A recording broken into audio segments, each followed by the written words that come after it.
Welcome to the third year presentation. This PowerPoint presents findings from investigating fluid flow behavior in pipelines. Below are the contributing members. Fluid flow measurements are versatile in the industries today since they are necessary in a wide range of applications, for example, control of fuel flow in engines, nuclear reactors, oil and gas industries, and refineries. The accuracy when measuring flow velocity, mass flow rate, or volumetric flow rate, pressure drop is influenced by the flow meter being utilized, the size of the flow meters, the constriction developed within it with respect to the fluid of interest. Flow measurement seeks to eliminate inaccuracies caused by physical properties of the fluid when using different flow devices. They are still relevant today to ensure accurate measurements of fluid flow required for the better control and quality of industrial processes. Flow measurements are governed by Bernoulli's principle.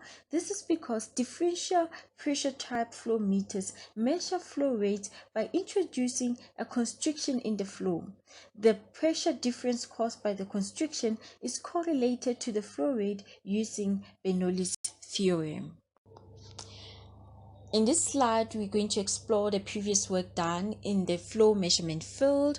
In 2007, the selection and sizing, which is crucial in the understanding of the size flow measurement instrumentation for orifice plates and rotameters, was studied by Ling.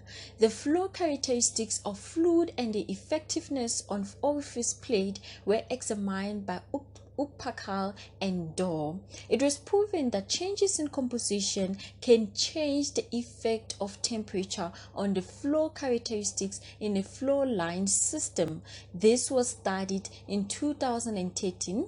Up and Lanasa's practical guide focused on the accurate flow measurement. The guideline focused on limitations of obtaining accurate flow measurement, and this study was completed in 2002.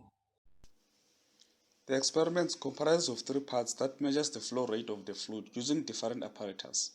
The first part measures the flow rate of air using a soap bubble meter, where the time it takes for the air bubble to flow between the two markings is recorded, and volumetric flow rate is obtained by measuring the volume of the soap bubble meter divided by the time recorded. The second part measures the flow rate of liquid using wet gas meter. The time it takes for the needle to make full revolution is divided by the volume of the wet gas meter to obtain the volumetric flow rate. The third part uses measuring cylinder to collect liquid, and the time it takes for the liquid to reach a certain volume is recorded. Volumetric flow rate is determined in the same manner as the previous parts. What these parts have in common is the rotameter to control the flow of the fluid.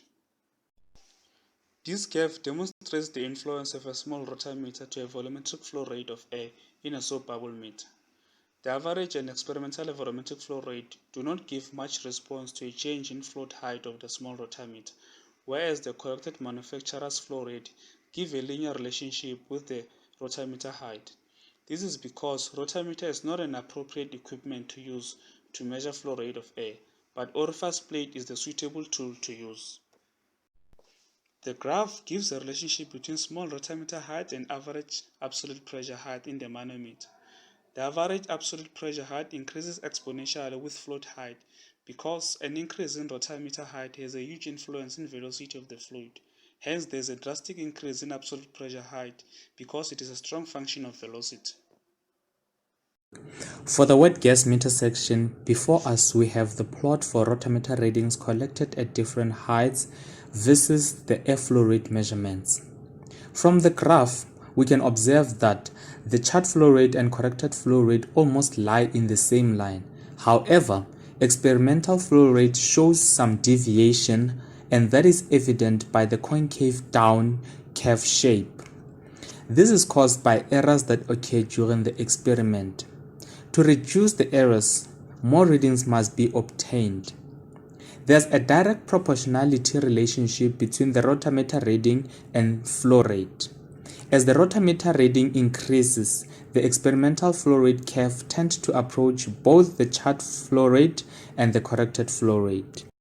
In this slide, Before us is a plot of gas orifice flow rate at different pressure differences. For the wet gas meter, a small orifice was used. The 1/8 plate functioned much better at low pressure drop, hence a small orifice selected.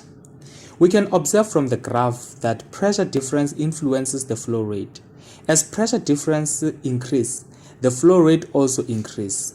From theoretical flow rate curve, the flow rate increases at low pressure difference but reaches a constant value for pressure difference greater than 1.5. Comparing this to corrected flow rate, the flow rate doesn't reach a constant at any point. Instead, it increases with increasing pressure difference. This is due to significant errors between the corrected theoretical flow rate and experimental errors. The curve depicts the relation between small rotameter height changes and liquid flow rate. The corrected and manufacturer's flow rate behave in the same trend since their models exhibit the same gradient as illustrated by the parallel lines. The average flow rate of the liquid is sensitive to a change in rotameter height because it results in a huge change in liquid flow rate for a small change in float height. This plot shows the relationship between large rotameter readings and liquid flow rate. The trend is similar compared to that for small rotameter. However, there is a large deviation in manufacturers' and corrected flow rates due to frictional losses. The average liquid flow rate is proportional to the rotameter readings, and its regression coefficient approaches unity, which indicates that the data point aligns with each other. The graph demonstrates a linear trend between the actual flow rate and pressure drop in the orifice plate. This relation is in excellent agreement with the Hagen-Poiseuille equation and is applicable to both small and large rotameters. However, the average liquid flow rate is stagnant and results in zero pressure drop. This is because the average liquid flow rate is laminar, and orifice plates are only efficient in turbulent regime. And in this last slide, we'll summarize the results of this investigation with respect to the principle explored. Literature shows that the speed of the constricted flow will increase with loss in pressure according to Bernoulli's principle. And interestingly, the results of this investigation were in total agreement with the above statement. Bernoulli's equation was used to calculate the fluid flow rate, and it was concluded that an orifice meter was perfect for measuring gases because it can easily manipulate pressure differences of the gases, hence increases their flow rate. Furthermore, smaller rotameter is suitable for measuring water as compared to the bigger rotameter. And both rotameters should actually measure water at high flow rates to avoid errors and obtain more accurate measurements. Thank you.